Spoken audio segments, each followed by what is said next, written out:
তাই আমি পারি না। আবার হিন্দি বললে ভুলভালই করবো যদি বলো। ফ্রেন্ডশিপটা কি এক একজনের কাছে প্রত্যেকটা জিনিসের মানে এক এক রকম। সেটা যে কোনো সম্পর্ক হোক না কেন, প্রেম বন্ধুত্ব বা ভালোবাসার সম্পর্ক, যা কিছু সম্পর্ক, প্রত্যেকটা মানুষের কাছে আলাদা আলাদা মানে।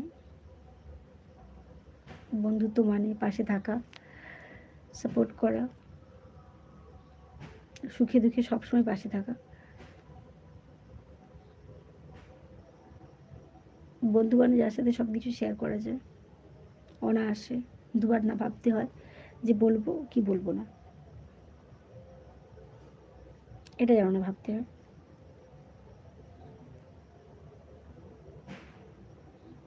বন্ধু তো সেই যাকে না বলা সত্ত্বেও সে পাশে এসে দাঁড়াবে, যে আমার মুখ